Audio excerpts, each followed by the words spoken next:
Padi itu yang diolah menjadi nasi, itu kalau kita tidak sadari dikira itu makanan khas kita. Padahal bukan loh. Padi itu bukan tanaman asli Nusantara. Tapi Nusantara adalah salah satu pusat peradaban padi tertua di dunia. Dan begitu ya.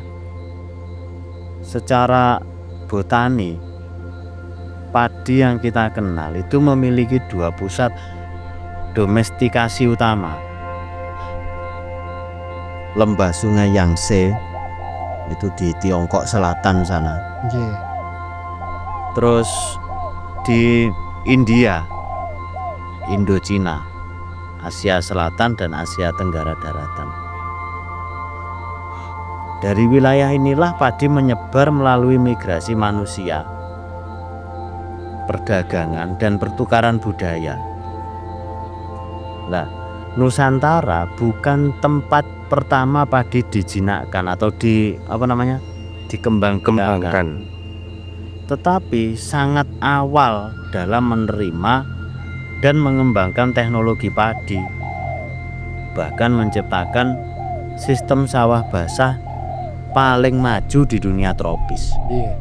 Jadi walaupun padi ini bukan berasal dari sini, tapi kita ini menjadi daerah yang awal menerima dan mengembangbiakkan padi. Bukti arkeologisnya apa? Buktinya di situs gua Leang Bulu Batu di Sulawesi sana. Itu ada jejak konsumsi biji-bijian. Di Buni dan Kendeng Lembu, Jawa Timur, itu sekitar 2.500 sampai 3.000 tahun lalu.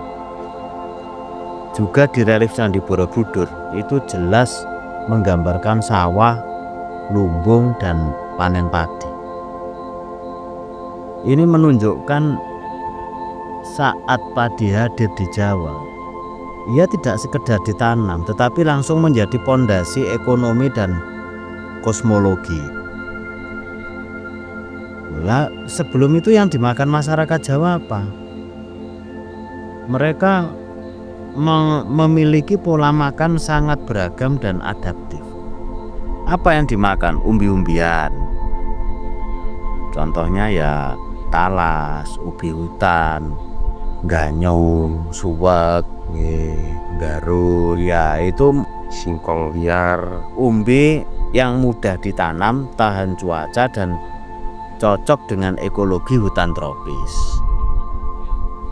Secara evolusioner ini lebih logis bagi masyarakat awal daripada padi yang butuh pengolahan yang sedikit agak rumit, khusus ya, perlakuan khusus. Terus ada juga masyarakat Nusantara itu yang mengkonsumsi sagu dan palma. Seperti di wilayah timur itu sagu itu adalah sumber karbohidrat utama.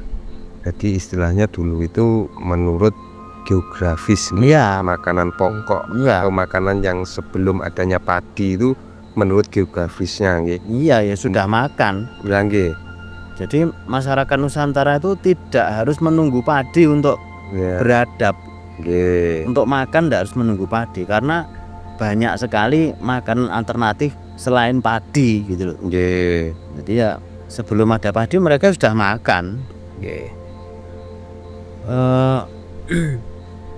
Bahkan dalam bahasa Jawa kuno istilah beras itu muncul belakangan dibanding istilah pangan yang lain. Lah kapan nasi menjadi makanan utama orang Jawa? Ini terjadi sekitar 2000 tahun lalu. 2000 tahun lalu. Ya, terjadi perubahan besar. Ketika teknologi irigasi berkembang, pembukaan hutan serta lahirnya sistem sawah basah itu. Nah, dari sawah ini menghasilkan panen yang stabil sehingga pangan ini mampu tercukupi. Nah, dari surplus inilah yang memungkinkan kerajaan terus itu ya malah bisa ada cadangan makanannya. Dan itu merupakan simbol kemakmuran. Iya, kemakmuran, simbol kemakmuran. Karena nasi atau padi ini adalah pondasi sebuah negara. Makmur begitu loh, makmur. Mengapa lantas padi ini menjadi sakral di Jawa? Padahal dia bukan tanaman asli.